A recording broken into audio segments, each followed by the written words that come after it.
Good morning, children. Now next one we are going to discuss BT brinjal. BT brinjal is another transgenic plant created by inserting a crystal protein gene. Name of the gene Cry1AC from the soil bacterium Bacillus thuringiensis. That's why it is called BT brinjal. Bacillus thuringiensis, the gene has been collected and inserted into the brinjal clump, which is called the BT brinjal, into the genome of various brinjal cultivars. The insertion of this gene along with the other genetic elements such as promoters, terminators and antibiotic resistant marker gene into the brinjal plant is accomplished using Agrobacterium modified the genetic transformation, that means the TI plasmid. The BT brinjal has been developed to give resistance against Lepidopteran insects. Lepidopteran, not biram, pterum insects. In particular, the brinjal fruit and shoot borer, that is called Leucinodes orbonalis. So, against this stem and shoot borer, this gene has been introduced from Bacillus thuringiensis with the use of TI plasmid from Agrobacterium tumefaciens. Now next, Dhara mustard hybrid. The mustard oil, we are getting Dhara name, maybe you have heard DMH. Dhara mustard hybrid 11 is a transgenic mustard developed by a team of scientists in the Center for Genetic Manipulation and Cropping Plants in Delhi University under government-sponsored project. It is a genetically modified variety of herbicide tolerant. It is genetically modified which can resist the herbicide. It was created by using Barnes and Barster gene, underlined there because 3 genes have been introduced into this mustard plant so that it has become hybrid.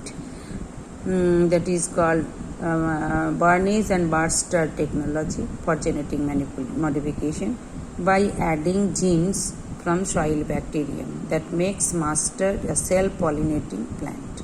DMH11 contains 3 genes, underlined there. What are the 3 genes are present in mustard hybrid?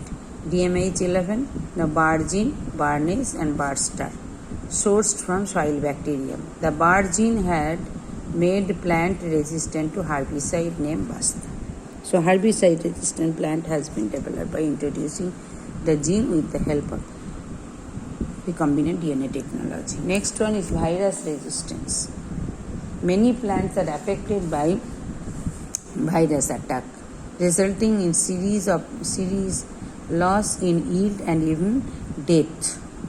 Biotechnological intervention is used to introduce viral resistant gene into the host plant so that they can resist the attack by virus.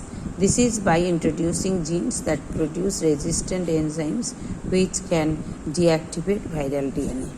Now next one such product has been produced that is called flavor saver tomato. Agrobacterium mediated genetic engineering technique was followed to produce flavor saver tomato, that is retaining the natural color and flavor of tomato. Through genetic engineering, the ripening process of the tomato is slowed down and thus prevent it from softening and to increase the shelf life.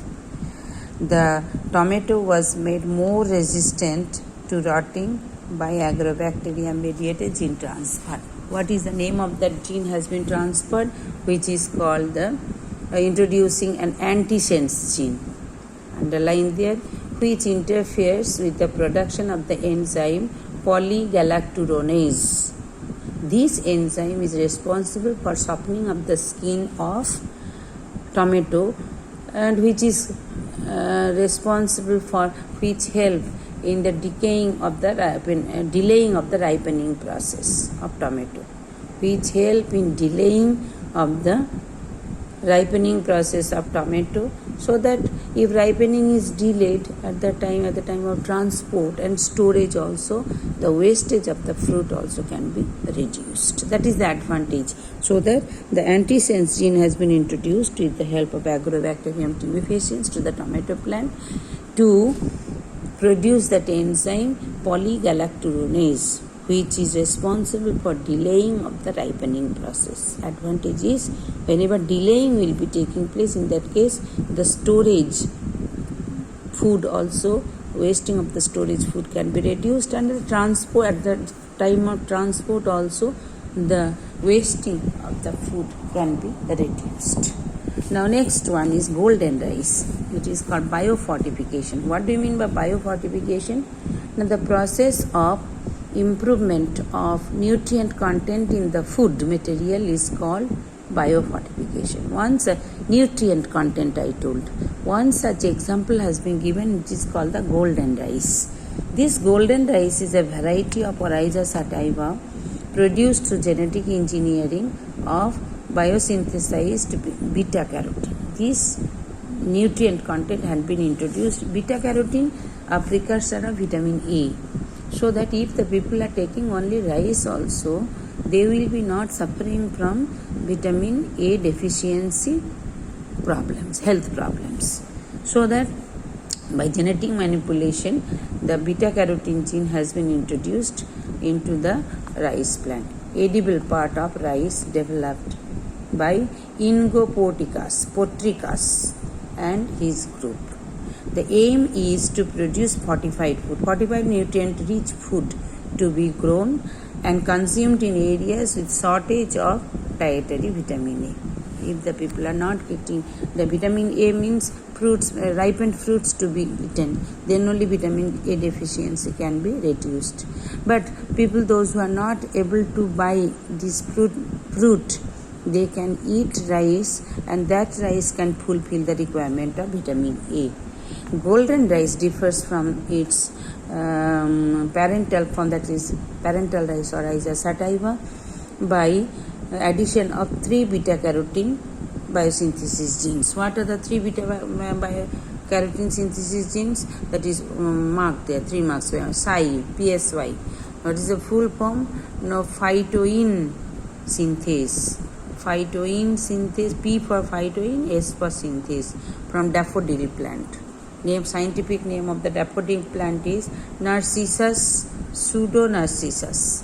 Number 2 gene, CRT1 gene, from the soil bacterium Erwinia oridorora, and LYC, lycopene cyclase gene from wild type rice endosperm. So these three genes are responsible for the production of beta carotene, which is a precursor of vitamin A. So that golden rice will be by biofortification method, the golden rice has been developed by introducing the 3 genes from 3 different plants.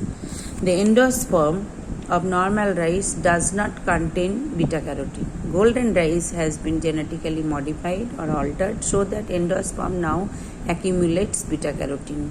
This has been done by using recombinant DNA technology. Golden rice can control the childhood blindness, which is called xerophthalmia. That is the advantage, vitamin A deficiency disease. Now, what are the benefits? High yield without pest. Second one, 70% reduction of pesticide usage. Reduce soil pollution. When pesticide usage will be reduced, soil pollution also can be reduced. Conserve microbial population in soil also. These are the advantages. What are the risks?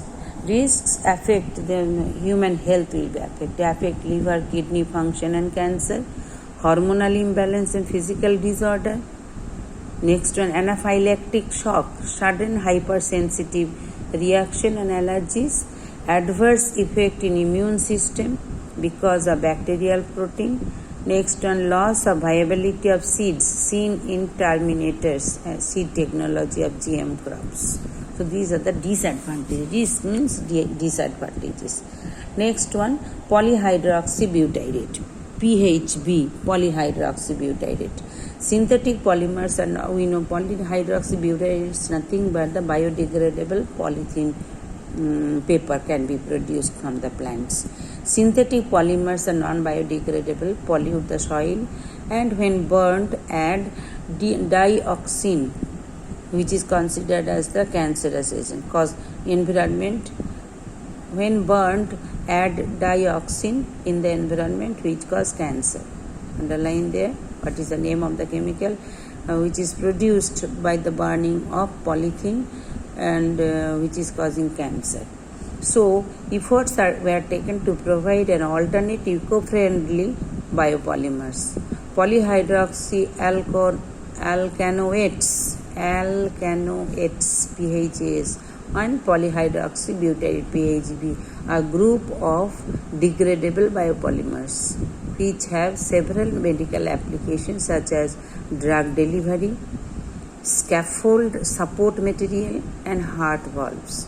PHA are biological macromolecules and thermoplastics which are biodegradable and biocompatible. Compatible means it is eco-friendly. Several microorganisms have been utilized to produce different types of PHAs, including gram-positive and gram-negative bacteria. Gram-positive, Bacillus megatherium it is called. Bacillus subtilis, make it split it, and Corynebacterium glutamicum. Gram-negative bacteria like Pseudomonas and Alcaligenes eutrophus. These are the examples of gram-negative and gram-positive bacteria where from PHA or polyhydroxybutyrate, or it is also called the polyhydroxyalkanoates. These are produced which are biodegradable and biocompatible. Till here. Okay, thank you children.